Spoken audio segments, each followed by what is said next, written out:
All right, it is time to redo my distance chart. My clubs have changed a little bit over since I did it last time. I've also lost my old one. I keep it in my yardage book, typically, but somewhere along the way it fell out. I thought I had it saved all on my computer. It's all blank, so I'm gonna redo that today. It should take me about an hour to go through my whole set, carry distances, and I've got a couple of different things that I do when I'm doing this. So here's my chart that I'm going to be writing on here. I've got the different clubs that I'm going to be hitting, driver all the way to 60. I've got a couple different styles of 60-degree wedge that I hit. So I've got like a high one, a normal one, and like a spinning one. And then across the top, I've got different sizes of swing. So, and I don't do this for every club, but I've got my stock swing, which is just normal range full. I've got a nuke swing, which is full send as hard as I can hit it. I've got a neck high swing. So when I'm thinking about this, say I got my 60-degree wedge, my full swing goes, let's say 80 miles an hour with the club head, right? When I shorten that up, the club head speed goes down, and I'm looking to make sure that number one, it goes down by the right amount. I want my speeds to go down between 2 and 3 miles an hour between all those different like sizes of swing. So my full stock would be like 80. My full nuke might be 82 or 83 in this case with a lob wedge. My neck high, if my stock is this far back, my neck high one feels like about this far back. I've got a chest high one, belly high, belt high one. I'm just talking about where it feels like my hands stop.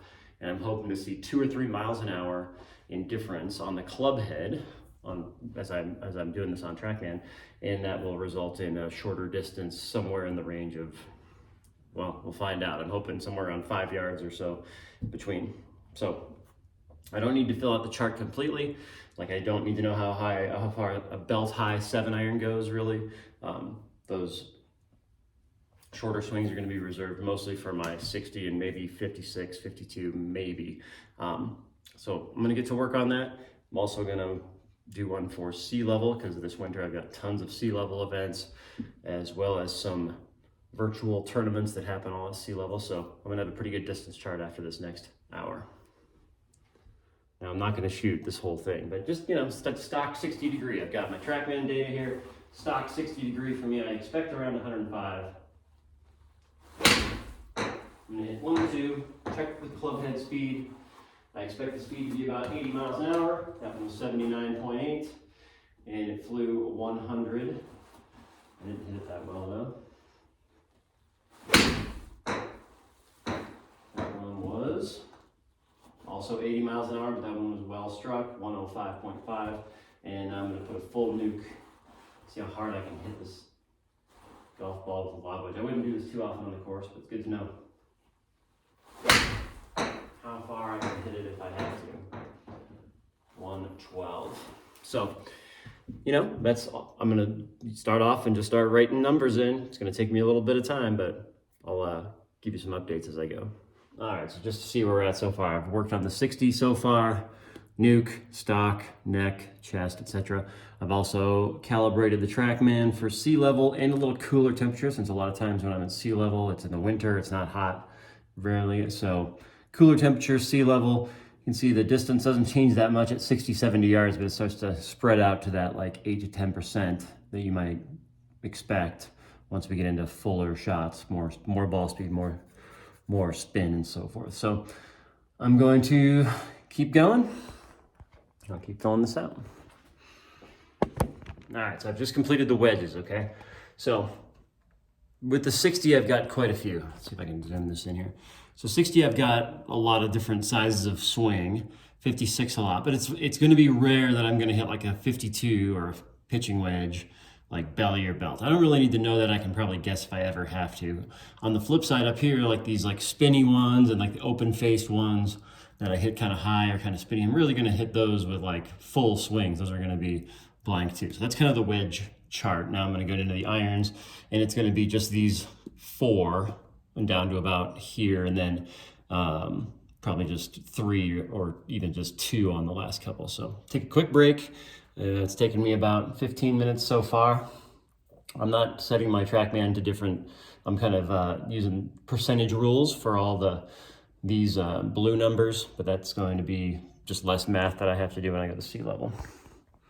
All right, I'm cruising along. I mean, it doesn't take that many hits at each one to get a number. You know, if I hit it good and I felt like I made the swing on and the miles an hour matches what I know to be the case, then, you know, 1 or 2 shots is all it takes per item. So I've got my 9-iron out here. I'm gonna go stock first. I expect 160 to 165.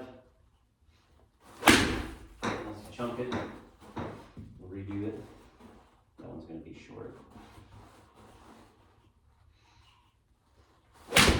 That's pretty solid. Stock, 164, kind of what I would expect. So that's going to go on there as 165. That's kind of what I've been playing with. I'm going to try to nuke one now. Full nuke. Oh, that's a chunk. I got the chunks all of a sudden. Got the camera on.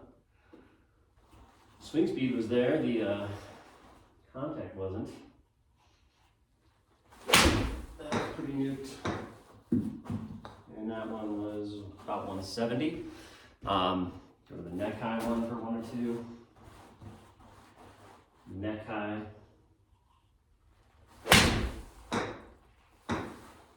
Should go around 56, 57.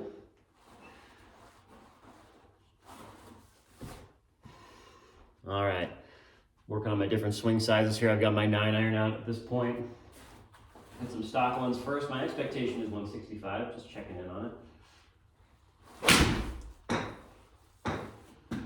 You hit it okay, that was about right, 164.4, so I guess that's about right. Don't need to hit any more at that range. Now get it full nuke, hopefully get it up to 170-ish, if I really rip it. That one was pretty hard, 168. I could probably get a little more out of it. I'm going to write down 170. Neck high now.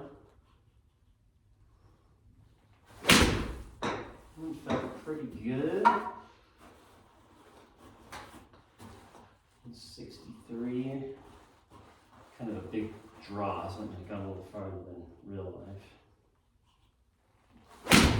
That felt about like a good neck high, 158. 155, a little fadey. 158 is a pretty good number. You know, if I fade one off, it's going to go a little shorter. If I overdraw it, it's going to go a little further. So these, I mean, we're just trying to guess, best guess scenario here. Let's go chest high now.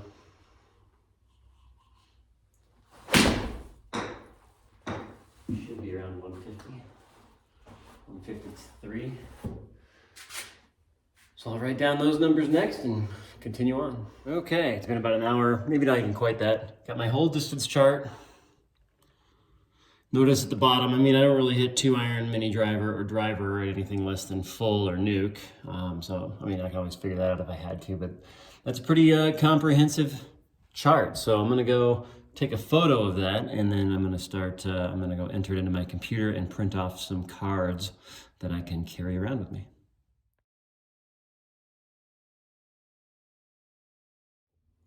All right, so I've printed these off. I've entered all the stuff from the garage.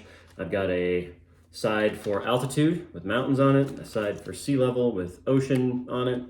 I'm gonna put a little coaster in between them to stiffen it up, and I'm just gonna tape these together with some packing tape. If I had a lamination machine, I would do that, but I'm gonna get crafty here and just tape it up so it's kind of semi-waterproof and maybe it doesn't fall apart on me. But just know that anybody could do something like this, right? Like, it took me about an hour. It doesn't take that many swings.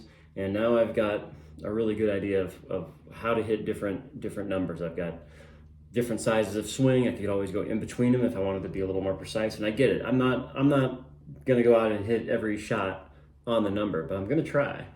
And I think that the element of trying to hit a specific number will make your skills go up faster than if you never think this way. And done. Finished product, yardage book, go to the back page, and let's say my next round's at altitude. I'll put the mountains on the thing, and let's see if this works. Slide it into the slots. Come on.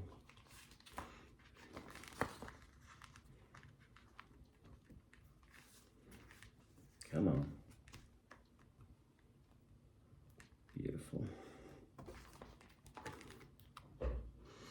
There we go. In your yardage book, you got 165, it's uphill 5, it's into the wind a little bit. We got one playing at 172. We look up our number, 172. I got options. So think about it.